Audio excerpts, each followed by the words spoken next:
Sa bilangguan ng mga lalaki ay nagpadala sila ng isang halos bagong babaeng gwardya.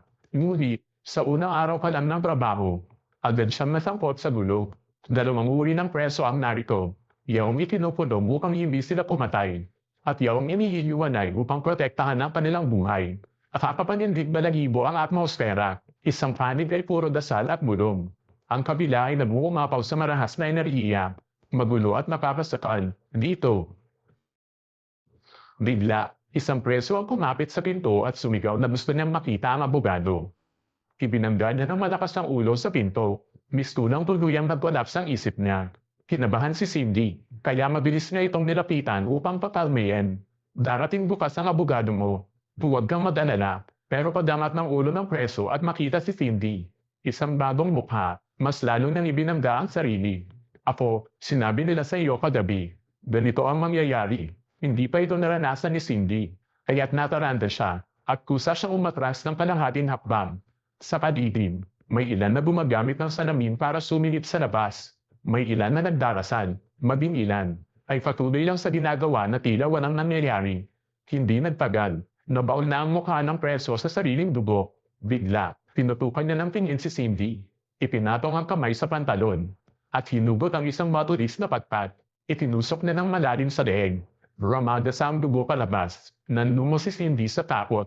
Nanigas siya at hindi makagalaw. Patuloy na pumupusit ang dugo mula sa sugat. Para siyang kahoy na walang kaluluwa. Wala na siyang reaksyon. Hanggang may nagpaalala sa kanya. Kaya nanginginig niyang kinuha ang radyo.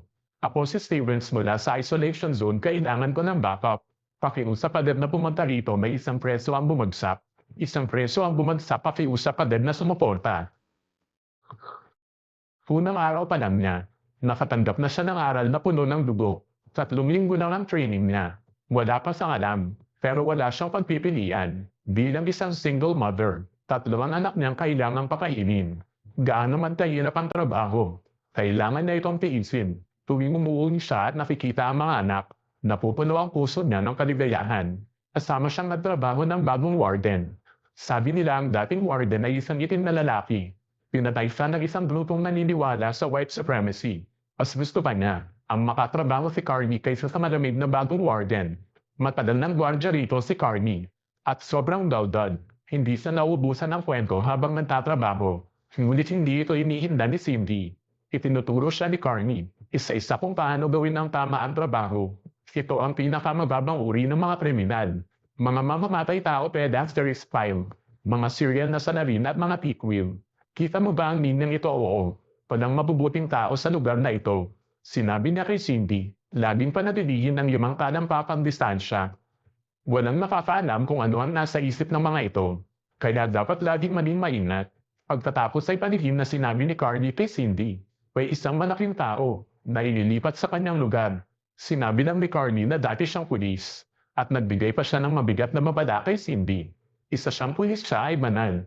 Huwag na huwag ninyong dadalawin siya. Siya ay poprotektahan natin gamit ang ating buhay. Bakit siya nakakulong? Nagtataka si Cindy kung sino ba talaga ang tao ito. Sinabi lang ni Carney na mabuti siyang tao. Ngunit pagpasok pa lang ng malaking taong ito, nagkaproblema na agad bilang kapatid ng mayor sa dilim na si Mike. Sobrang pinahahalagahan siya ni Carney. Si Kyle ay dinala agad sa pasukan ng selda. May isang preso na nagtutulak ng playing cart na papalapit. Inanom siya ng jailguard na nag-escort. Hoy, anong selda ka nabibilang? Sa susunod na segundo, biglang ibinuhos ng preso ang likidong hindi malaman kung ano, at inundayan ng hampas ang guard gamit ang medyas na may bigat. Pagkatapos ay tumalikod, at inatake si Kyle sa ulo.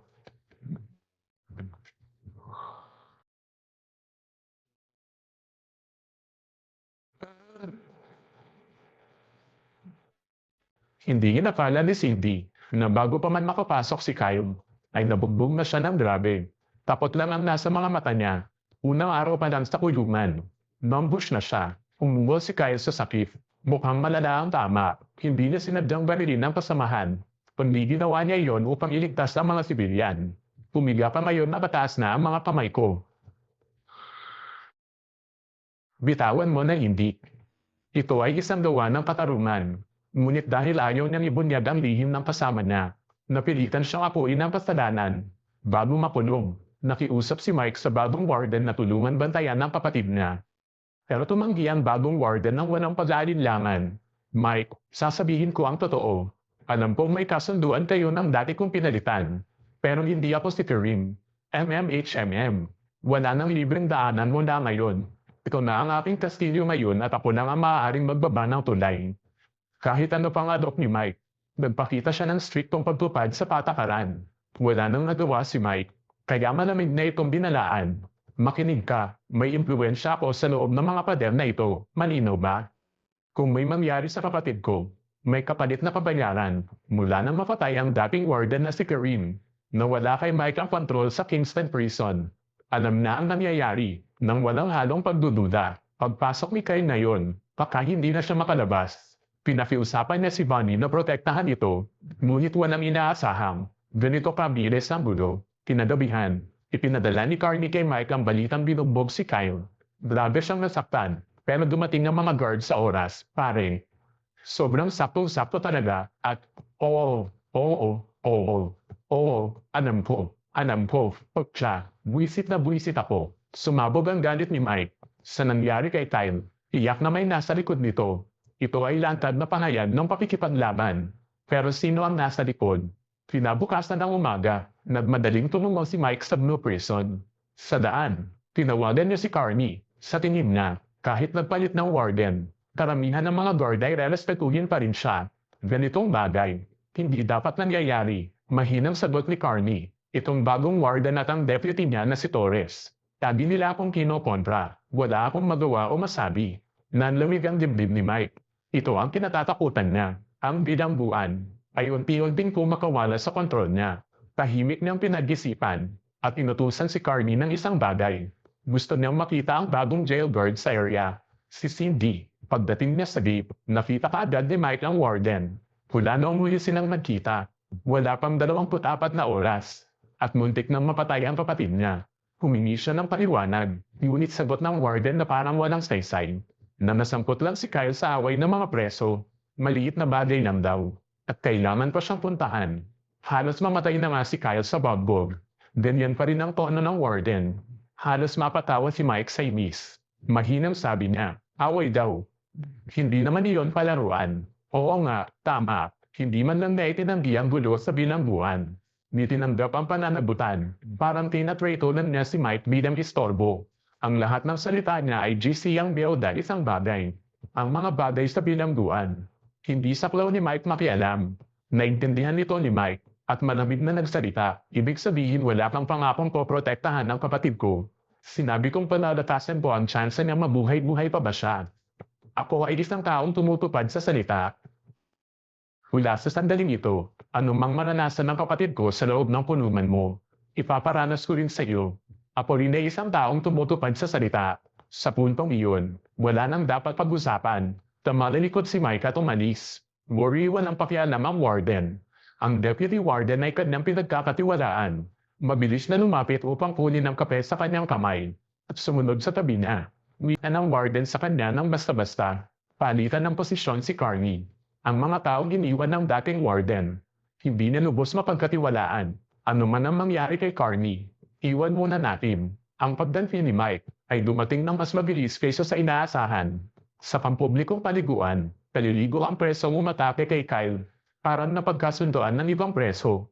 Tahimik silang umalis lahat. Isang presong itim ang humila ng tuwalya. At pinakman ng kamera. Pagkatapos ay nagbigay ng senatorials paglabas. Agad ramadas ang isang grupo mula sa ibaba. Ang bantay na si Little Black. Biglang naging bulan. Walang pakialam sa inay mula sa itaas. Si Ralph, pinuno ng gang, ay kumari pa lumapit. At pinakman ng mga mata ng lalaki. Sumugod ang mga tauhan. Diretso sa kanyang leeg. At walang habas na sinaksak ang kanyang tiyan.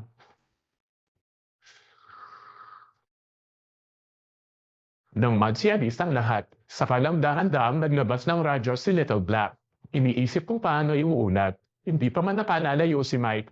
Tumawag na si Bonnie. Ayos na Mike, maganda ang pagkakagawa. Makakatulog ng maayos ang kapatid mo. Salamat Bonnie. Nakapako sa inilalabas na bangkay ang warden. Mukha niyang sobrang naging seryoso. Alam niya sa sarili na dumating na ang ganti ni Mike. At baka nagsisimula pa lang. Nagmadaling sisingin ng deputy warden ang sarili. Tubeb siyang pinakalma ng warden. Hindi raw niya ito kasalanan. At siya raw ang hahawak sa sitwasyon. Tiniyak niya na ang kamay ni Mike hindi na muling makakaabot sa bilangguan.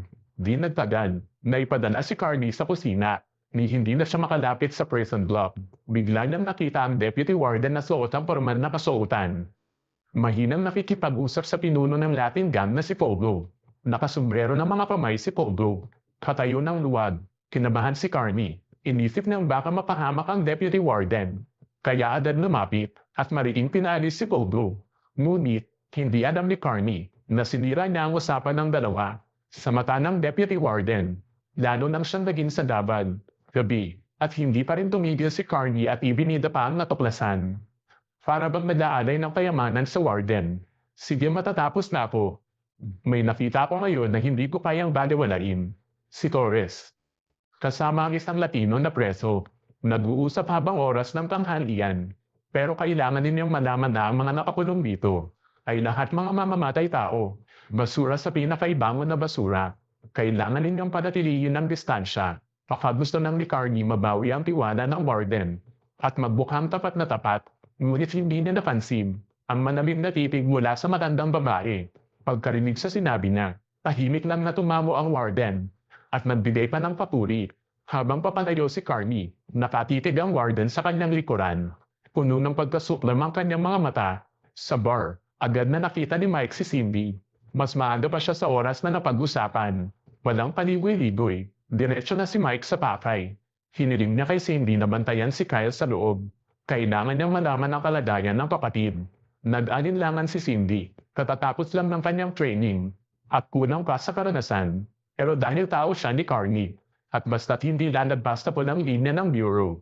Handa siyang tumulong. Ngunit bigla niyang sinabi na mayroon siyang 3 anak at hindi siya pwedeng sumugad. Nang marinig ito, bahagyang lamambat ang mukha ni Mike. Tumango siya sa matatag na babae nito. Ipinahihiwatig na lubos niyang nauunawaan. Pagkatapos, nagbigay siya ng isang konkretong kanlilingan. Gusto niya ang listahan ng mga preso sa isolation unit. Mabilis ang palitan ng tao sa lugar na iyon. Kailangan malaman ni Mike kung may sinadyang ailapit kay Kyle. Matapos ang usapan, saka biglang naalala ni Mike na wala si Carney. Napunat ang noo ni Cindy. Nagpadala raw ito ng mensahe makalipas ang 30 minuto. At sinabing darating sa 10 minuto matapos doon. Pero lampas oras na, hindi ito gaanong ilinda ni Mike. Akala niya inaantana lang dahil sa trabaho. Samantala si Carney ay nagluluto sa bahay. Nasa wheelchair ang paralisadong ama. Tahimik na nanonood ng TV. Nilapag niya ang hapunan. At gustong subuan ng ama. Ngunit itinanggi ng matanda. Sabi niya paralisado lang siya. At kaya pa niya idalaw ang kamay. Hindi kailangan ng kulong. Numiti si Carney. At pagmirong nagsabi, lalabas lang siya para makipagkita sa kaibigan. At babalik ng gabi. Hindi makagalaw ang ama. Ngunit masaya siyang tumango nang maisuot ang jacket. Pagkabukas pa lang ng pinto ni Carney. May biglang sumulpot na itim na anino. Ang lalaking Latino, pagpasok na agad niyang tinutok sa ulo ni Carney. At muling nagpaputok, ngunit ang nakapagtataka, hindi siya lumabas sa pintuan. Pagkos pumasok pa siya sa loob ng bahay. At sinadya pa niyang ipakita ang mukha niya sa amang nakaratay sa kama. At ngumiting may pang-uuyam. Pagkatapos ay lumabas sa likod ang pinto, mula pa sa unang season. Si Carney ay isa sa iilang taong palaging matatag, praktikal at tapat. Paulit-ulit niyang iniligtas si Mike. Isa siya sa kakaunting mabubuting tao sa syudad. At isa sa pinakamapagtitiwala ang kaalyado ni Mike sa isang kainan. Kalmadong nag-aalmusal ang lalaki at mukhang maayos ang kilos. Pagkatapos kumain ay nag-iwan pa siya ng malaking tip. Maayos niyang inayos ang pubyertos. Ngayon, sino ang mag-aakalang isa pala siyang demonyong pumapatay ng walang alinlangan?